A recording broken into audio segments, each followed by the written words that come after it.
अब कहाँ कुछ लालो गुल में नुमाया हो गई। नाज़रीन आदाब, डीडी उर्दू के ख़ास प्रोग्राम शेर व सुखन में आपका इस्तकबाल है। मैं हूं आपका मेज़बान सलमान सईद। शेर व सुखन ने इस बार एक ऐसे शख्स का इंतखाब किया है जिसने बहुत बचपन से उर्दू शेर व अदब की खिदमत को अंजाम दिया। जी हाँ, ये नाम है खलीलुर रहमान आज़मी साहब का। आज के इस एपिसोड में हम खलीलुर रहमान आज़मी की हयात व खिदमत पे बात करेंगे और उनकी गज़लों को मौसीकी की धुनों पे सुनेंगे। खलीलुर रहमान आज़मी की पैदाइश 9 अगस्त 1927 में आज़मगढ़ में हुई। उनकी वालदा मामूली पढ़ी लिखी थीं, लेकिन उनके वालिद जय्यद आलिम थे। यही वजह है कि उनके घर का माहौल बहुत अदबी था और उन्होंने इस अदबी माहौल का खूब फ़ायदा उठाया। बहुत बचपन से पढ़ने लिखने की आदत थी, मुताल्ले का बहुत शौक़ था। बैक वक्त कई किताबें उनके ज़ेरे मुताला रहती थीं। यही वजह है कि उनकी शख्सियत की कई जहतें हैं। वो शायर भी हैं और तनकीद निगार भी हैं और मुहक्किक भी। आइए नाजरीन, मज़ीद जानकारी के लिए एक्सपर्ट को सुनते हैं। प्रोफेसर खलील रहमान आज़मी का ताल्लुक़ आज़मगढ़ से था, जिसे आज़मी उनके नाम के साथ जुड़ा हुआ है, उससे मालूम ही हो जाता है। एक बहुत ही मशहूर मकाम सीधा सुल्तानपुर आज़मगढ़ में है, वहाँ उनकी पैदाइश हुई और एक बहुत ही मुअज़्ज़ज़ इल्मी घराने में, मज़हबी घराने में उनकी परवरिश हुई और एक अरसे तक वहाँ यानी तकरीबन बचपन और बुलूगत के दौर तक वो वहाँ रहे। उसके बाद फिर वहाँ से निकल कर बाहर आए, यानी आज़मगढ़ से निकल कर वो गालिबन दिल्ली गए। और वो ज़माना तरक्की पसंद दौर था, तरक्की पसंद तहरीक अपने उरूज पर थी और वो अपनी तलाश माश में सरगर्दा थे। तो मैंने सुना है कि वो जामे मिल्लिया में भी रहे कुछ अरसे तक। उसके बाद फिर उनकी तालीम जब मुकम्मल हो गई तो फिर उनको अलीगढ़ में एक उस्ताद की हैसियत से उनको काम करने का मौका मिला। वहीं वो आखिरकार प्रोफेसर हुए उर्दू डिपार्टमेंट में। और मेरी ये खुशबख्ती है कि जब मैं वहाँ दाखिल हुआ तो सबसे ज़्यादा शफ़ीक़ उस्ताद की हैसियत से मेरा उनसे तारुफ़ हुआ और वो मेरे निगरां भी मुकर्रर हुए। पीएचडी मैंने उन्हीं के अंडर में की और उनके बारे में मैं अगर ये कहूँ कि वो हमारे अलीगढ़ में जो असातिज़ा थे उनमें सबसे ज़्यादा मोहतरम और गैर मामूली ज़ी इल्म और नहायत ही शफ़ीक़ उस्ताद थे तो बिल्कुल सही होगा, इसलिए कि वहाँ जिस तरह के हालात थे और जिन ख़ुसूसियात से आम तौर से ये पेशा याद किया जाता रहा है, उसमें जिस तरह से इस्तेहसाल होता है तलबा का, वो उससे उनका कोई ताल्लुक़ नहीं था। वो बहुत ही नरम ख़ू, बहुत ही नेक और बहुत ही शरीफ़ुत्तबा इंसान थे और उन्होंने हमेशा अपने तालिब इल्मों की मदद की, गैर मामूली मदद की। मुझे तो आज जो मैं कुछ हूँ सब उन्हीं की बदौलत है। तो खलील साहब समझिए कि बहुत ही शायद ये वजह थी कि वह मजहबी माहौल में उनकी परवरिश हुई थी। फिर वो तरक्की पसंद तहरीक से वाबस्ता हो गए थे अपनी सलाहियतों की बना पर, इसलिए उनके यहाँ जो इंसानियत का दर्द था वो गैर मामूली था। वो सभी के दुखों को, उन तकालीफ़ को और परेशानियों को और मसाइब को खूब अच्छी तरह समझते थे, इसीलिए वो किसी का इस्तेहसाल करने के कायल नहीं थे। अक्सर मैंने देखा कि वो लोगों की मदद करते थे और लोगों के दुख दर्द में शरीक रहते थे और इसीलिए वो तमाम अपने अलीगढ़ में उनकी शोहरत इसी बाइस थी, उनके इल्म की वजह से, उनकी गैर मामूली सलाहियत की वजह से। तर्ज़, जीने का सिखाती है मुझे, तर्ज जीने का सिखाती है मुझे, तिश्नगी जहर पिलाती है मुझे। आइए नाजरीन, इस खूबसूरत गज़ल को मौसीकी की धुनों पे सुनते हैं, जिसको ख़ास तौर से डीडी उर्दू ने आपके लिए सजाया है, और महजूज होते हैं।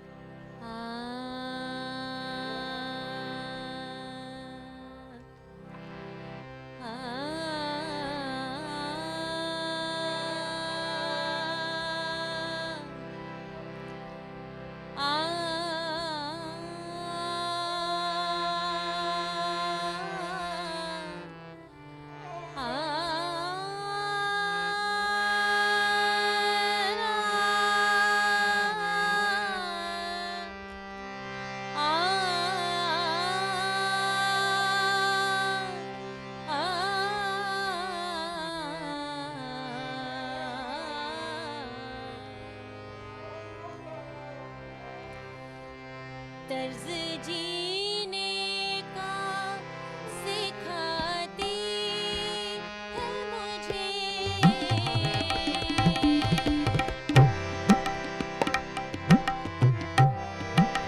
तर्ज जीने का सिखाती है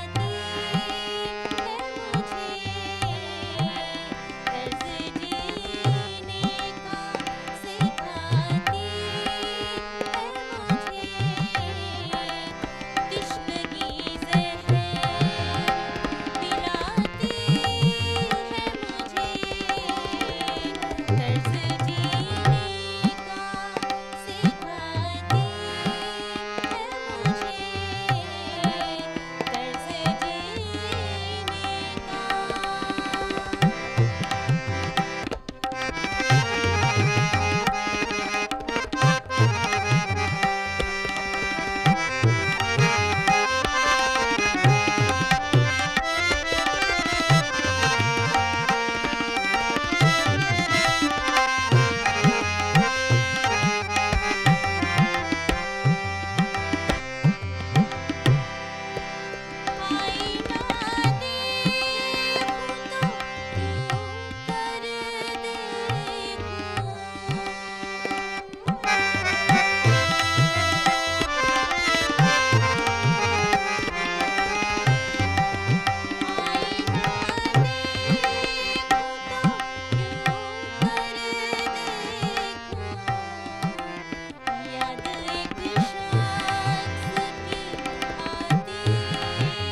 यूं तो मरने के लिए जहर सब ही पीते हैं, यूं तो मरने के लिए जहर सब ही पीते हैं, ज़िंदगी तेरे लिए जहर पिया है मैंने। नाजरीन, खलीलुर रहमान आज़मी की शायरी या उनके कलाम का जब हम मुताला करते हैं तो हमें पता चलता है कि वो मीर के करीब नज़र आते हैं, मीर से मुतासिर नज़र आते हैं, और उनके कलाम के अंदर मीर का रंग नुमाया तौर पर नज़र आता है, क्योंकि उनके कलाम में नश्तरियत है, कर्ब है और मलाल है, जो कि मीर की शायरी का भी खासा रहा है। खलीलुर रहमान आज़मी जहर के अंदर से अमृत निकालने का फ़न जानते हैं और ज़िंदगी के मुख्तलिफ़ पहलुओं को अपनी शायरी के अंदर पिरोकर लोगों के सामने पेश करते हैं। खलील साहब एक आला पाए के नक्काद, एक बहुत अहम शायर, और शायरी में भी उन्होंने गज़लें भी बहुत उम्दा लिखी और नज़्म के भी बहुत अच्छे शायर थे। और उस ज़माने में जिस तरह शायरी हो रही थी और हमारे यहाँ जो शोरा थे उनमें उनकी हैसियत इम्तियाज़ी थी। मुनीर नियाज़ी, नासिर काज़मी, इब्न इंशा जो पाकिस्तान में उस वक्त बहुत मुमताज़ थे, हयात ज़िंदा थे, लिख रहे थे, वो सब लोग भी उनके साथ इनको आमतौर से यानी कंपेयर किया जाता था। खलील साहब को उन्हीं के रैंक का शायर समझा जाता। लेकिन मैं समझता हूँ कि उनको कंपेयर करने में कोई हर्ज नहीं, लेकिन खलील साहब इन तीनों से अलग उनकी शनाख्त थी और उनसे क़दरे मुमताज़ थे, इसलिए कि उनके यहाँ मैं समझता हूँ कि रोमांटिक एलिमेंट उतना नहीं है और इतना ज़्यादा जज्बातियत नहीं है जितनी नासिर काज़मी के यहाँ है। और इस लिहाज से मैं ये भी अगर कहूँ तो शायद सही होगा कि हमारे उनको अगर किसी से वो इंस्पायर्ड थे, किसी से उन्होंने तासुर लिया, जैसे कि हम सबसे सवाल भी करते हैं लोग कि किसी से कि भाई वो फ़लाँ साहब किससे मुतासिर थे, तो अपने अहद में तो अब कंटेम्परेरीज़ में तो किसी से मुतासिर मुझे नज़र नहीं आते और वैसे वो सबका ज़िक्र करते थे, लेकिन यह है कि मुझे उन पर ज़्यादा असर मीर तक़ी मीर का नज़र आता है। इसलिए नहीं कि उनके यहाँ एक हुस्न व मलाल की कैफियत मिलती है, बल्कि उनके यहाँ जो सादगी है उनकी शायरी में एक तरह की बहुत ज़्यादा कॉम्प्लिकेशन नहीं है, पेचीदा उसलूब नहीं है, सकील नहीं है, फ़ारसी के अल्फाज इतने मौलक नहीं हैं, लेकिन यह है कि बस इसी हद तक। और गालिब का भी उन पर गैर मामूली असर है। वो भी एक वली अपने ज़माने के 19वीं सेंचुरी के बहुत बड़े शायर हैं, मिर्ज़ा गालिब। तो गालिब के यहाँ जो ताक़ुल है, जो जज्बात से परे एक अक़ल को अपील करने की समझिए की तरह उनका मैलान है, वो उनको बहुत ज़्यादा मुतासिर करता है, मरगूब करता है, अपनी तरफ अट्रैक्ट करता है खलील साहब को। तो ये कहना सही होगा कि खलील साहब बैकवक्त मीर तक़ी मीर से भी मुतासिर हैं। उनको भी उनके यहाँ जो हुस्न की कैफियत है, जो एक समझिए कि मेलांकली है, उससे भी वो बहुत अफेक्टेड हैं। और साथ ही साथ जो एक फ़िक्र की बलूगत है और जो उनके यहाँ ताक़ुल की जो गहराई है मिर्ज़ा गालिब की शायरी में, वो हमें खलील साहब की शायरी में मिलती है। तुझसे बिछड़ के दिल की सदा कू बकू गई, तुझसे बिछड़ के दिल की सदा कू बकू गई, ले आज दर्द इश्क की भी आबरू गई। आइए नाजरीन, इस फ़लसफ़ाए इश्क को मौसीक़ी की धुनों पे सुनते हैं और महजूज़ होते हैं।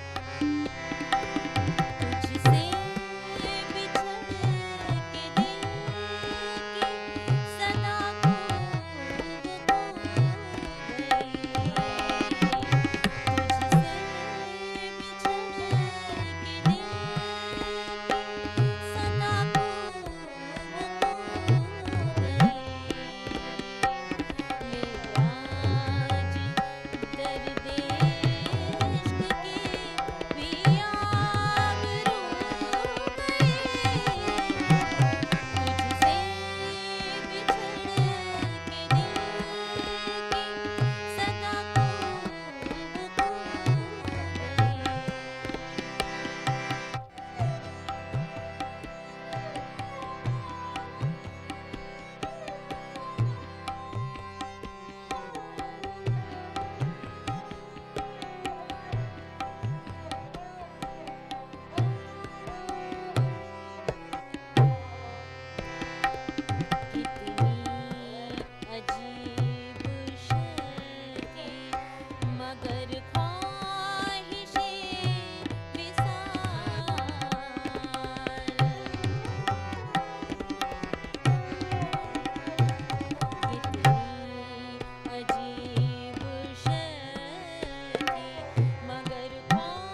दरस व तदरीस की खिदमात अंजाम देते हुए उन्होंने सारी उम्र शायरी की और उनकी शायरी के 3 मजमूए मंजर आम पर आए।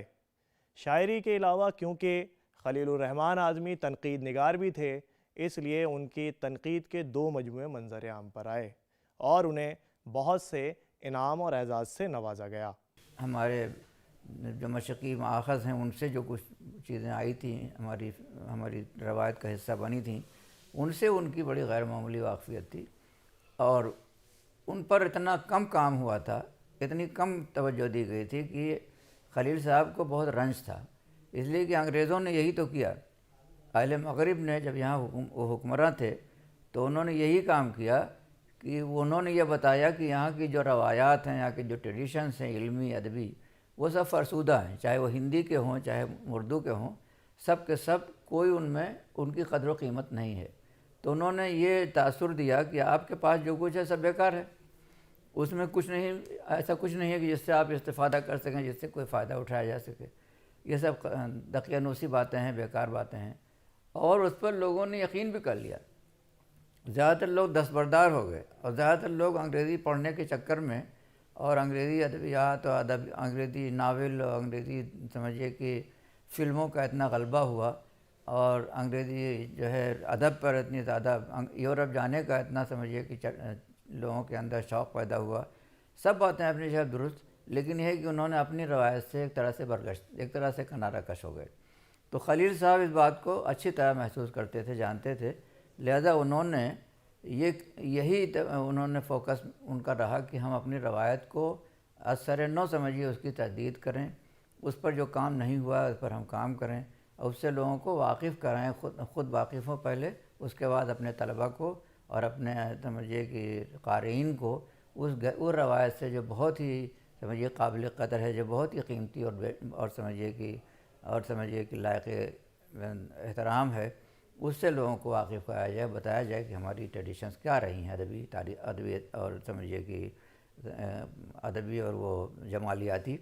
लिहाजा उन्होंने उस पहलू से काम किया और बहुत सारे मज़ामीन लिखे जो शाया भी हुए। तरक्की पसंद तहरीक पर तो उनकी किताब, जिसका अंग्रेज़ी में तर्जुमा उनकी बेटी ने किया, वो बहुत ही समझिए नायाब काम था, जो तहकीकी काम उन्होंने किया। कहूँ ये कैसे के जीने का हौसला देते, कहूँ ये कैसे के जीने का हौसला देते, मगर ये है कि मुझे गम कोई नया देते। आइए नाजरीन, इस गज़ल को मौसीकी की धुनों पे सुनते हैं और लुत्फ़ अंदोज़ होते हैं। कहूँ ये कैसे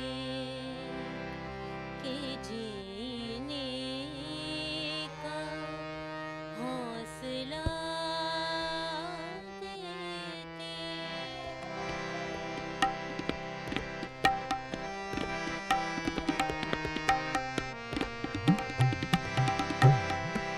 कहूँ ये कैसे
नाजरीन, आज के एपिसोड में हमने खलीलुर रहमान आज़मी साहब की हयात व खिदमात पे बात की और उनकी गज़लों को मौसीकी की धुनों पर सुना।